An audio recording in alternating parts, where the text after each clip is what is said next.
ओम शक्ति, जय माता की। दोस्तों, मैं निखिलेश शर्मा आप सभी का स्वागत करता हूं अपने यूट्यूब चैनल पे। तो आज हम आपको बताएंगे कि जो जप तप ध्यान आदि हम करते हैं तो हमें कहाँ पे करने से ज़्यादा फल मिलता है, जो कि हमने खुद किया हुआ है और करके देखा, और शीघ्र हमें वह शक्तियाँ और ऊर्जा, वह दृष्टि योग आदि हमें प्राप्त हुए हैं। तो हम आपको दिखाना चाहते हैं कि यह विशाल वट वृक्ष है, बहुत बड़ा वट वृक्ष है। तो जो वट वृक्ष होता है यहाँ पे भगवान के स्थान का है। तो आप किसी भी वट वृक्ष के तले जाएंगे तो वहाँ पे एक प्रकार की ऊर्जा होती है, चैतन्य होता है। और इस वट वृक्ष में ब्रह्मा विष्णु महेश त्रिदेवों का वास होता है, नाग देवताओं का वास होता है। नाग देवताओं का बहुत ही प्रिय स्थान होता है। और शिव जी तो स्वयं जटाएँ उसके लड़ते हैं, जो शिव के ही प्रतीक मानी जाती हैं। तो वहाँ पे जो कि आप इसके बहुत सारे दिव्यता जो वातावरण होता है, आप वहाँ जाने से शांति मिलेगी। और एकांत वट वृक्ष है तो बहुत अच्छा रहता है। वहाँ पे बैठने और ध्यान जप तप आदि करने से हमारी साधनाएं सिद्ध होती हैं और शीघ्र वो फल प्रदान करने लगती हैं, क्योंकि ये प्रत्यक्ष देवता वट वृक्ष स्वरूप में होते हैं। और इसे समझना करना बहुत ही आसान नहीं है, लेकिन जब आप उससे जुड़ोगे तो आप समझ जाओगे कि इनकी। और वट वृक्ष एक दीर्घायु वृक्ष है, जो कभी जिसका आयु समाप्त नहीं होते हो। सतयुग द्वापर त्रेता से भी ऐसे बहुत सारे वट वृक्ष हैं जो पड़े हुए हैं, पड़े रहते हैं। अगर कोई उन्हें काटे या नुकसान ना पहुंचाए तो ये जीवंत रहते हैं। और यहाँ पे आप देख सकते हैं कि वट वृक्ष गिर चुका है, गिरने के बाद भी जो है कि जहाँ तहाँ से खड़े होते रहते हैं, बढ़ते जाएंगे, इसकी जटाएं बढ़ती जाती हैं। तो आप लोग जो भी जब तब ध्यान करना है, आसन भी चाहिए, कुश आसन ले लें। और कुशा की जो आसन होती है सर्वश्रेष्ठ अच्छी मानी जाती है। ऐसे तो आसन बहुत तरह के होते हैं, व्याघ्र चर्म के होते हैं, हिरण वगैरह के भी चर्म के होते हैं। और जो अपने भेड़ के कंबल होते हैं, भेड़ का कंबल भी आप इस्तेमाल कर सकते हैं। उसके भेड़ के कंबल के भीतर आप आसन में कुशा डाल के भी कुश आसन बना सकते हैं। उसमें थोड़ा बहुत कुश डाल देंगे तो भी हो जाएगा, काम वही करेगा। आसन लगा के आसन को शुद्ध करके आप वट वृक्ष के नीचे छाँव में उसके समीप आप जब बैठेंगे तो बैठ के जो जप तप करेंगे, ध्यान करेंगे, तो आपको एक अलग प्रकार की ऊर्जा अनुभव आपको महसूस होगा। और वहाँ पे आप वट वृक्ष के अगर कोई जहाँ पे पूजा आदि हो रही है, अगर वट वृक्ष की कोई दीप आदि जलाते हैं तो वहाँ की ऊर्जा और भी तीव्र रहती है। तो वहाँ पे आपको देखने से ही ऐसा लगेगा, जिनको थोड़ा बहुत विद्या आदि का नॉलेज है, जिनकी योग दृष्टि आदि है या समझ में आए, तो उन्हें शीघ्र मालूम पड़ जाता है कि हाँ दिव्यता है। और जो है कि एक दिव्य तेज ऑरा वट वृक्ष के आसपास रहता है। तो वहाँ पे जो भी हम करें, और वहाँ पे प्रथम जाते हैं जब, तो हमें डायरेक्ट ऐसा नहीं, प्रथम वट वृक्ष का जो रहता है प्रार्थना करनी चाहिए, उन्हें नमस्कार करना, भूदेवी को नमस्कार करके आसन दिलाना चाहिए। और वट वृक्ष देवता से प्रार्थना करके कि हम जिस आराधना साधना के लिए बैठ रहे हैं, जिन मंत्रों को जप करने के लिए हैं, आपके मूल स्थान में बैठ रहे हैं, आपके छाया में हैं, और आप हमें इस जो भी आप जिन कार्यों के लिए उनसे कह रहे हैं तो आप उनसे प्रार्थना करें। और जो साधक होते हैं जब तप करने वाले, तो उनको शरीर अगर आदि शुद्ध रहता है तो आप जल वगैरह लिए हैं, अगर पास में है कहीं, तो आप वहाँ पे आचमनी वगैरह करके शरीर को ओम पवित्राय ओम अपवित्रो पवित्रो वा सर्वावस्था गतो विवाह यह स्मृत पुंडरीकाक्ष भाभ्यांतर सूचि है। इन मंत्रों को बोल के आप जल भी चाहे तो छिड़क के शुद्धि कर सकते हैं अपने आप को। और 3 बार जो आचमनी होते हैं, ओम केशवाय नमः, ओम माधवाय नमः, ओम माधव गोविंदाय नमः, ओम 3 बार ऐसा आचमनी करके कर सकते हैं आप। तो आप आचमनी करने के बाद आप प्राणायाम कर लें। प्राणायाम करके गहरी सांस लेते हैं, एक नासिका बंद करके और दूसरे से छोड़ते हैं। तो गहरी सांस चाहे तो डायरेक्ट सांस भी गहरी लेके हाथ पद्मासन में बैठ के और ज्ञान मुद्रा जो उंगली होती है आप उसमें बैठ के अपना कर सकते हैं। और करने के बाद जो होता है कि आप अंदर भीतर से आप भी पवित्र हो जाएं, आपका मन शांत हो जाएगा, चित्त शांत होता है। जो नए साधक होंगे तो उनके लिए थोड़ी इजी नहीं होगा, आसान नहीं है, थोड़ा उन्हें समय लगेगा। लेकिन जो पहले से कुछ साधनाएँ आदि करते हुए हैं लोग, तो उनके लिए यह बहुत ही अच्छा ये अवसर है। मतलब उन्हें अच्छे खासे इसके जो इफ़ेक्ट है मिल सकते हैं। अब यहाँ पे जो हमने लगाया है, घर पे वट वृक्ष ला के लगाया है। आप घर पे भी वट वृक्ष को ला के गमले आदि में लगा सकते हैं। इस पे कोई दोष आदि नहीं है। इसमें आप लगा के इनकी पूजा अर्चना कर सकते हैं। इस पे देवताओं का निवास होता है। और ये नाग माता का हमारा है जो बाम्बी है, उनकी मिट्टी थी, तो उस बाम्बी के यहाँ ही लगाया है हमने लाके। और यहाँ पे अब साधना जब तब करते हैं तो उससे हमें यहाँ का चैतन्य नज़र आता है।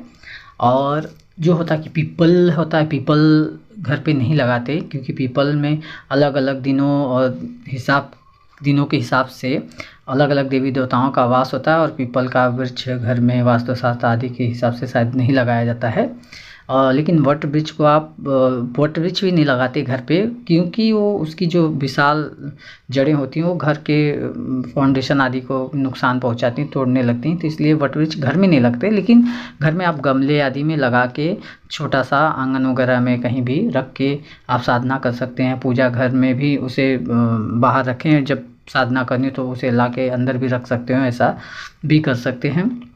तो आप इस प्रकार से करें, क्योंकि हमने जो वट वृक्ष के नीचे जब छोटा सा था तो मैंने जब अपनी साधनाएँ कि मुझे कुछ नहीं आता था और मुझे सब सिर्फ धूप दीप दे के नाग देवताओं की पूजा करते थे, अर्चना करते थे। पर इनकी भगवान की, ईश्वर की ऐसी कृपा हुई कि वहाँ से मुझे दिव्य ज्ञान की प्राप्ति होने लगी। मेरी आत्म शक्तियाँ, आत्म ऊर्जा जागृत होने लगी। धीरे धीरे मुझे हर चीज़ का ज्ञान हुआ और भक्ति मार्ग पे बढ़ते गया और दिव्यता को प्राप्त करने लगा। दैविक शक्तियों का अनुभव होने लगा। दैविक शक्तियाँ कैसे हमें पूजा पाठ करने का है। हमारी जो नाग माता है वही मेरे गुरु भी हैं। उन्होंने ही हमें उस वट वृक्ष पे निवास करती थी, तो उस पर ही उनका वास था। नागराज का नारायण, उन्होंने हमारे पूर्व के पापों का भी नष्ट किया था। और फिर मुझे धीरे धीरे मेरे भक्ति भाव में वृद्धि हुई और माता की कृपा से हमें वह ज्ञान आदि सब ऊर्जा सब प्राप्त हो रहा है। और वट वृक्ष पर जो होती है कि दिव्यता इतनी होती है कि वहाँ की ऊर्जा आदि से आप वाकिफ़ हो जाएंगे। जो नए होंगे साधक तो उन्हें नहीं समझेगा हो सके तो, लेकिन कोई जो साधक होंगे या जिनमें थोड़ी भी दिव्यता और दैविक शक्तियों का अनुभव होगा तो उसकी ऊर्जा, उसके चैतन्य को देख सकते हैं, समझ सकते हैं। और जो भी आप जब तब यज्ञ आदि जो भी वट वृक्ष के तने में रह के उसके छाया में करते हैं वो सभी फलित होते हैं और कई गुना उसके फल बढ़ते हैं।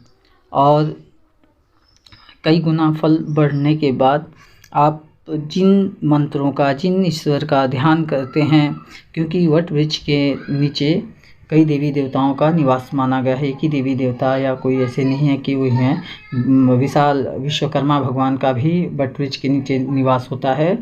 और ऐसी प्रत्यंगिरा देवी हुई और बहुत सारी ऐसी माताएं हैं, दिव्य शक्तियां हैं जो वट वृक्ष पे निवास करती हैं। वन देवी वन देवता वट वृक्ष देवता के सन्निधि में उन्हें अति प्रिय है।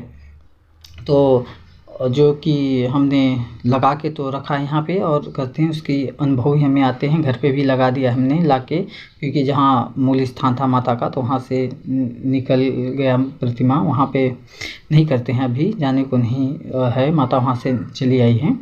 तो हमें तो बहुत कुछ माता ने वट वृक्ष के तने के बारे में उसके अनुभव को मुझे बताया।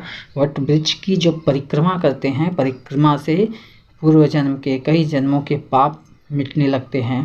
मेरा भी कई जन्मों के पाप थे, पूर्व जन्म के जो पाप थे नाग देवता की कृपा से मेरे धीरे धीरे नष्ट हो गए। हम उन्हें 5 या 7 फेरियाँ लगाते थे और उससे ही ज्ञान, जितना फेरियाँ लगाते थे हमारे पापों का नाश हो जाता है। तो इसका बात ये भी ध्यान में रखें कि वट वृक्ष की परिक्रमा करने से हमारे पूर्व के पाप जो भी हैं नष्ट हो जाएंगे, और हम जितना परिक्रमा करेंगे हमें उतनी ही दिव्यता का अनुभव होगा। और जो भी जब तब ध्यान पूजा आदि वट वृक्ष के नीचे करेंगे वह कई गुना फल प्राप्त करा के देते हैं।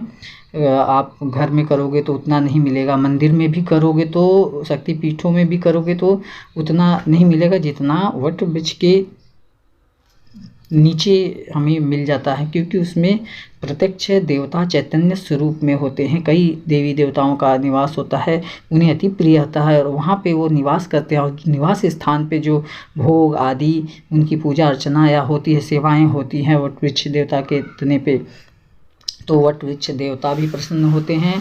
फलस्वरूप उनके जो मनोकामनाएँ होती है उसे पूर्ण करते हैं और उन्हें वह मंत्र आदि सिद्ध हो जाते हैं, उसके कई गुना फल करके देते हैं। क्योंकि उनके तने में, उनके छाया में जो भी उनकी महान विशाल वट वृक्ष देवता की जो करुणा है उससे वाकिफ़ कराते हैं। वो आपको दिखाते हैं कि हम आपकी प्रार्थनाएं सुन रहे हैं। हम जो इस वट वृक्ष पे बसने वाले हमारे भीतर जो त्रिदेव हैं वो विशाल वट वृक्ष देवता ही शिव ब्रह्मा विष्णु कहते हैं कि त्रिदेवों का निवास होने के वजह से महादेवी महादेवता कई देवी देवगण निवास करते हैं और सभी की मनोकामनाएं पूर्ण होती है।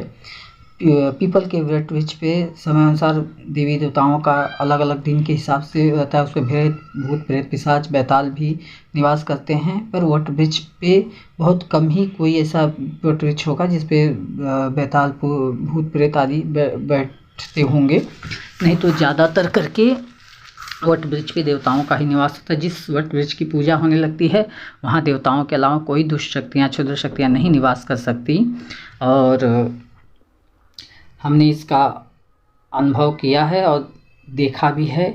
वही अनुभव और आदि उन सभी भक्तों के लिए है जो साधक हैं, साधना जो जन कल्याण की भावना रखते हुए कोई साधना करेंगे तो उनकी मनोकामना जरूर पूर्ण है। उनके जो मंत्र आदि जपेंगे करेंगे उसके कई गुना फल बढ़ेंगे और वो सिद्ध भी होंगे। उनको योग दृष्टि भी प्राप्त होगी, दिव्य दृष्टि भी प्राप्त होगी, सभी प्रकार से उनका कल्याण होता है।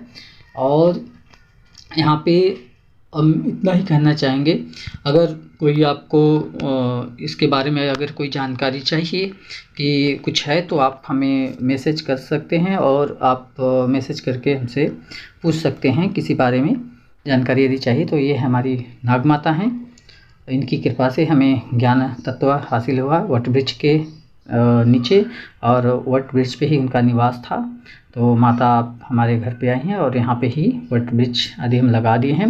और यदि आपको यह ज्ञान जो है आपको यदि अच्छा लगे तो आप आगे के लिए भी हमारे इस चैनल को लाइक शेयर सब्सक्राइब ज़रूर करें और सभी तक यह शेयर करके लोगों तक भी पहुँचाएँ और सभी का अच्छा हो, सभी का कल्याण हो। माता सबको सुखी रखे, सबका भला हो। जो भी जन कल्याण का भावना रखते हैं उनका कल्याण